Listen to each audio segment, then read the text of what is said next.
तीसरे अध्याय में कर्मयोग का वर्णन है। नियतं कुरु कर्मत्वं कर्म ज्यायो हि कर्मणा शरीर यात्रा विचातेन प्रसिद्धे कर्मणा। भगवान कहते हैं कि नियत कर्मों को करना श्रेष्ठ है। अगर हम इन कर्मों को जो करना चाहिए नहीं करते हैं तो सभी प्रकार के कर्म का त्याग देने से शरीर की रक्षा नहीं हो पाएगी। कर्मयोग के सिद्धांत में कर्म का एक सिद्धांत है, व्यक्ति अगर सत्कर्म करता है तो उसको स्वर्गलोक की प्राप्ति होती है, और यदि वो बुरे कर्म करता है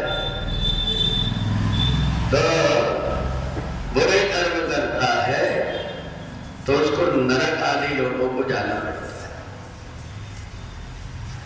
और अगर मिश्रित कर्म करता है तो इसे प्रतिलोक में कोई ना कोई शरीर प्राप्त कर देता है।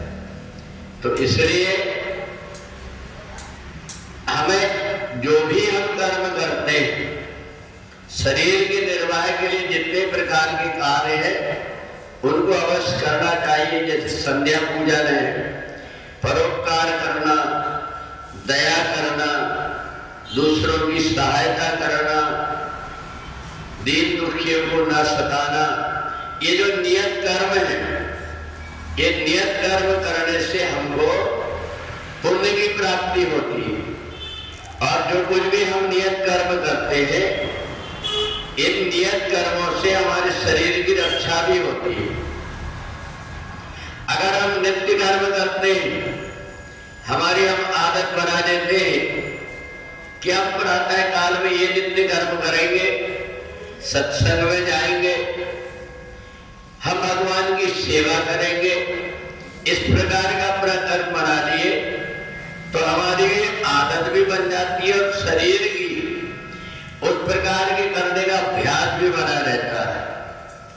यदि हमने अपने शरीर की कायरता के कारण कर्म करना छोड़ दिए तो शरीर भी हमारा साथ छोड़ देता है। अब इसलिए शरीर हमारा सभी प्रकार से हमारा साथ दे, इसके लिए हमें नित्य कर्म करते रहना चाहिए।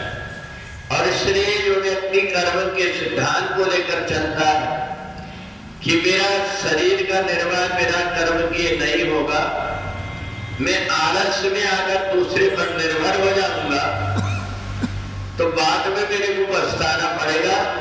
इसलिए प्रत्येक व्यक्ति को जब तक बन रहा है तब तक अपना कार्य स्वतः कर लेना चाहिए। पराधीन रहने वाला व्यक्ति के विषय में कहा गया है कि पराधीन सपने सुख नाही। पराधीन व्यक्ति हो गया तो स्वप्न में भी उसको सुख नहीं मिलता। अगर कोई व्यक्ति उसकी सेवा कर रहा हो और यदि सेवा करने वाला व्यक्ति ना आ रहा या सेवा करने वाले को ये अभिमान हो जाए कि मैं अगर नहीं रहूंगा तो इनका काम नहीं होगा, फिर वो व्यक्ति परेशान होते रहता है, क्योंकि उसने अपना अभ्यास बना करके नहीं रखा कर्म करने का। इसलिए समझदार व्यक्ति सब प्रकार की सुख सुविधा होते हुए भी अपने द्वारा कुछ न कुछ कर्म करते रहता है। उसको पता है कि मैं कर्म करते रहूंगा तो मेरे कर्म करने का अभ्यास बना रहेगा। यदि मैं कर्म नहीं करूंगा तो बाद में फिर इस शरीर से काम नहीं कर पाऊंगा, शरीर को जैसा चाहे वैसा हो जाता है। जो व्यक्ति हर समय कुर्सी में बैठने की आदत बना लेता है वो व्यक्ति थोड़ी देर में नीचे बैठ ही नहीं पाता। जो व्यक्ति पैदल चलने की की आदत समाप्त कर देता है। थोड़े देर में वो पैदल चलना उसका बंद हो जाता है। तो इसलिए हम जिस प्रकार से कर्म करना छोड़ देते हैं, शरीर भी उसी प्रकार की स्थिति में आ जाता है।